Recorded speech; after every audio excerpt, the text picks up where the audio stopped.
questions over governance and accountability dominate the headlines tonight. Hamzah Zainudin has asked the government for its justification on appointing Azam Baki as an advisor to the National Financial Crime Center. Meanwhile, Jho Low could be among the 250 individuals slated to receive a pardon in the United States. All this and more on KiniNews. Opposition leader Hamzah Zainudin has questioned the government's justification for appointing former MACC Chief Commissioner Azam Baki as an advisor to the National Financial Crime Center, or NFCC. When asked about the matter at a press conference in Parliament today, this was what he said. Jadi bagi pihak media, saya bertanyakan kepada kerajaan, apa justifikasi Tan Sri Azam dilantik sebagai ahli tangkuasa penasihat NFC yang dia sendiri sebenarnya mempunyai masalah yang sedang disiasat tentang beberapa isu. Ini soalan daripada media dan Yang Amat Berhormat Perdana Menteri, seperti Yang Amat Berhormat tanya pada saya, bagi pihak siapa? Bagi pihak media. Terima kasih. Questions regarding Azam's position in the NFCC advisory board recently arose after he was seen in photos posted by the Attorney General's Chamber's Facebook page over a board meeting on June 30th. Checks by Malaysia Kini found a post dated October 15th, 2025 on the Prime Minister's Department's official website mentioning Azam as a board member. The NFCC website also displays Azam as an advisory board member. Earlier, former Selangor Executive Councillor Ronnie Liu had also questioned Azam's attendance at the NFCC Advisory Board meeting. This was after the AGC shared photos of the meeting on its Facebook page.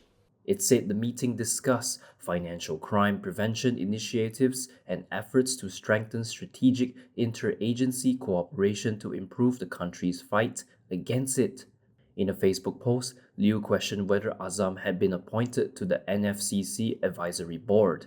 He also asked about the outcome of the internal probe into Azam during his tenure at the MACC and what had happened to the investigation report.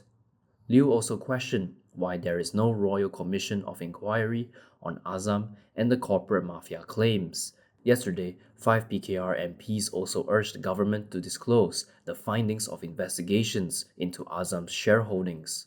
Subang MP Wong Chen said that 2 investigations have taken place on the issue, but none of the findings has been made public. He argued that this should be remedied either through full public disclosure or at the very least scrutiny by a parliamentary committee. They also supported the call to establish an RCI to investigate allegations of a corporate mafia. Is fugitive businessman Jho Low set to receive a presidential pardon in the United States? A report states that Low could be under consideration for a pardon.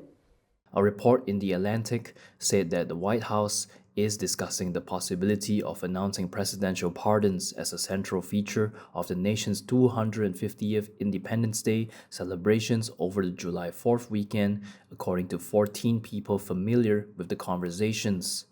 According to the report, Low could be among the 250 individuals slated to receive a pardon from US President Donald Trump.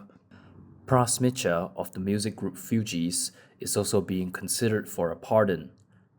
Mitchell was convicted of conspiring with Low and a Chinese government official to orchestrate a lobbying campaign aimed at halting US criminal investigations into the 1MDB scandal after the funds had already been misappropriated. The Atlantic stated that representatives for Low did not respond to a request for comment.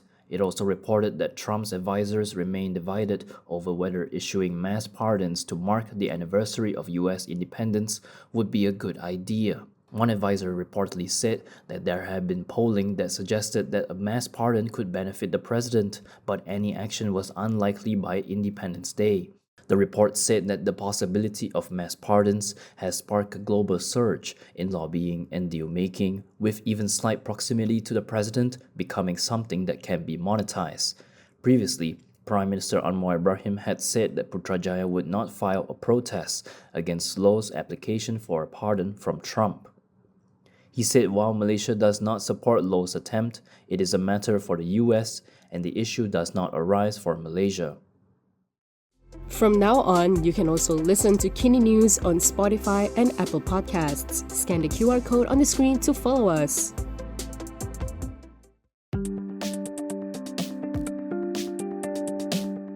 The Dewan Rakyat passed the cybercrimes bill by voice vote yesterday. The legislation aims to strengthen Malaysia's response to cybercrime. However, it has also sparked debate over privacy and government powers. Deputy Prime Minister Ahmad Zahid Hamidi had defended the bill during the debate for the bill, saying that none of the powers under the proposed law are absolute or unchecked. Zahid added that the bill includes safeguards and legal procedures to prevent abuse of its powers. The proposed law has drawn criticism from the Malaysian Media Council, which warned that several provisions are overly broad and lack adequate safeguards to protect the civil liberties. The Council highlighted several clauses of concern, including Clause 40, which allows the real-time collection of traffic data with the authorization of the public prosecutor alone, while barring service providers from disclosing that the power has been exercised. DAP National Legal Bureau Chairperson Ram Kapar Singh also raised concerns over the bill and called for it to be withdrawn for review by the relevant Parliamentary Special Select Committee. Citing the bill's far-reaching implications, the former Deputy Law Minister warned that allowing officers of at least the rank of inspector to access devices based on their own assessment of urgency could create opportunities for abuse. The cybercrimes bill has now cleared the Dewan Rakyat. However, the debate over security versus civil liberties is likely far from over. Head to MalaysiaKini.com to read more about the bill. DAP Disciplinary Committee Chief Tony Phua has raised questions about the risks of initiating legal action against those who tarnish his reputation. This is the second time in the past 2 weeks that he has publicly voiced such concerns. In a Facebook post, Phua asked whether he could or should sue for defamation if someone powerful got their facts wrong and damaged his reputation. He also questioned whether he had the right to defend himself or if doing so would result in more police reports being lodged against him. Although he did not name anyone or refer to a specific incident, the former federal lawmaker's post came after Selangor ruler Sultan Sharafuddin Idris Shah mentioned him in remarks on the LRT3 Shah Alam line. Malaysia Kini has contacted Phua for confirmation of this. The post also appeared to allude to police reports lodged against him in May after he said Malaysia practices a constitutional monarchy in which the powers of the Malay rulers are generally limited to specific areas. On June 22nd, Phua had also posed a similar question, while musing whether doing so could land him in trouble under the Sedition Act. Moving on to the Johor polls, UMNO Secretary-General Ashraf Wajdi Dusuki had hit out at Pakatan Harapan over its remarks on PAS instructing Johor supporters to vote for Barisan Nasional in seats it is not contesting. In a Facebook post yesterday, Ashraf said both BN and UMNO welcomed the instructions from PAS leadership to its supporters. He then questioned why Harapan's leaders were upset and having a meltdown. On June 28, PAS had issued a directive to its members and supporters to vote for BN candidates in seats not contested by Perikatan Nasional in the state polls. PAS Deputy President Tuan Ibrahim Tuan Man said the directive is to prevent vote splitting and strengthen the coalition's move to oppose Pakatan Harapan. The call was welcomed by PAS youth, who stressed that the coalition's main focus is to strengthen Malay-Muslim political dominance in Johor. Meanwhile, PKR Secretary-General Fuzia Saleh said PAS directive would only strengthen Harapan. According to her, the action exposed cracks within the parties in PN, which would be an advantage for Harapan. And that is all from me today. For more stories, you can go to Kinitv.com. You can also follow us on Instagram, X, YouTube, and Facebook for the latest news updates. I'm Camelia. Thanks for watching.